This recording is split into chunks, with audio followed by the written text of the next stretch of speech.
Good day, friends. I hope you're doing really well. This is Tracy Brown, your trauma-informed dietitian and intuitive eating expert.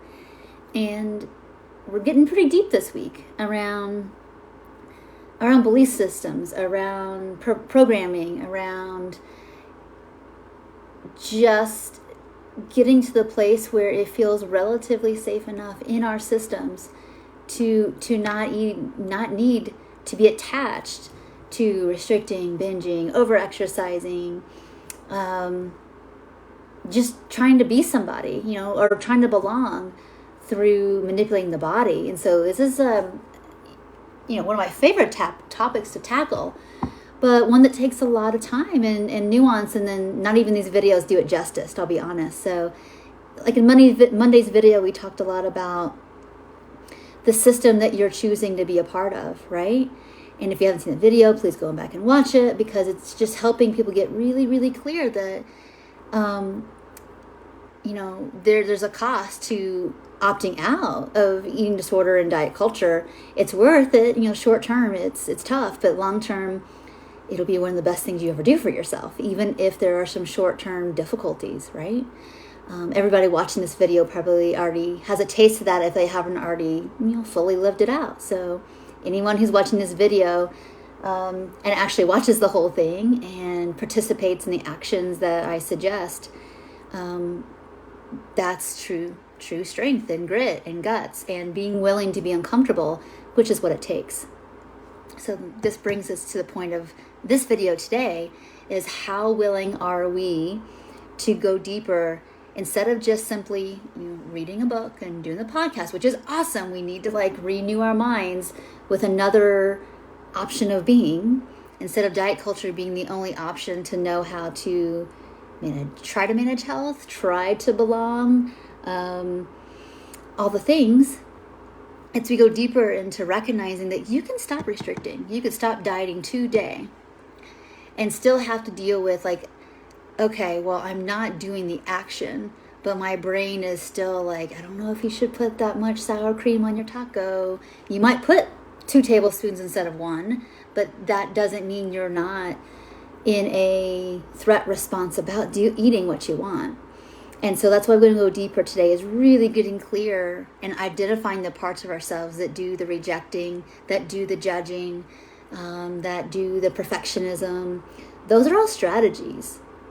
Those are all strategies that we adopted probably in childhood to be able to, I know what I want, or I don't know what I want, and this is how I'm going to cope with that if it doesn't really feel truly safe to get my needs met.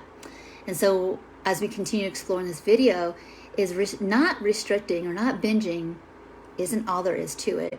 It's recognizing, what is the function of this? Can I go deeper when I'm having negative thinking, when I'm getting triggered by potential rejection or self-rejecting?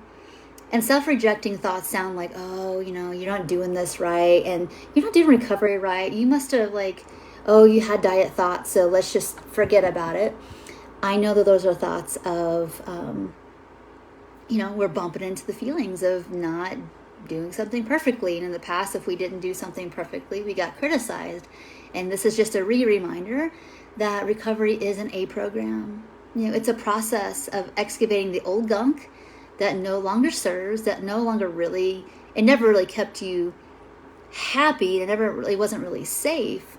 It was just the best that we could do in the circumstances and resources we had, right? And in now time, 2000, whatever year you're watching this video, is that we're older and we have the ability to get out of maybe a critical or even threatening situation and bring some compassionate witnessing to this, right? So it's simply not restricting, not dieting, because if you're still having lots of dieting thoughts or having thoughts of there's nothing else really safe or here for me except for binging, there's nothing that fills that hole, it's that actually is not the truth. Is that I could bet if I could talk to you, I could help you see pretty quickly, within about 30 to 90 seconds, that there's some relative okayness in your life that needs to be oriented to more often versus orienting to what we don't like, right? And that's natural. That's what human beings do when they've got struggles with feeling like they're relatively safe enough inside or safe enough in the world, or they have something bigger that's got their back, is that we tend to kind of maybe not do the actions of diet culture or disordered eating, but our minds are still spinning in it and easily getting triggered. So the bring home for this video is, if you have a part of your life that you get triggered, that's where the work is. It's like, well, I don't like, if you still get triggered by so-and-so's diet talk, it's not that those words or those actions aren't hurtful. It's that we get to the place where we don't go into a threat response about it. We might have feelings about it, but we're not in a threat response about it. And we're able to have a really here and now perspective of what's the truth. And we're not kind of living out that 10-year-old feeling or that 20-year-old feeling of like, I'm not enough and I've got to run from this. I got to fight out of this. I've got to people please my way out of this. I've got to just dissociate my way out of this. And then go back on a diet or go back to binging. It's like, no. If we don't build capacity and resiliency to be able to like, oh, that person said a really just unkind thing, or I wasn't seen or heard in that situation, and someone's making me feel like they know better about me or for me than I do, but they didn't ask me any questions about that. How would they know? They didn't get deeper. And that could be someone you know, that could be a professional. It's just really important that those things stop triggering us when we, one, build more safety in our systems, and we've got some healing around the original wounds about this. When you get to there, you don't get triggered so much, and that's really what our team is devoted to. It's really not enough in our opinion, because we've all been through some different kinds of levels of recovery with different things, whether it's disordered eating or perfectionism or anxiety or whatever it is that any of us have ever struggled with. Our job is to help you not be triggerable and to be able to be living out the destiny that is for you to be living out. And that's it. And so we want to get you out of like the looping of like almost. And I know that we're always growing. That doesn't mean that if you do go through a recovery process that you can get done with the food and body image stuff. It doesn't mean that the world's still going to do what they're going to do. That's just to be expected.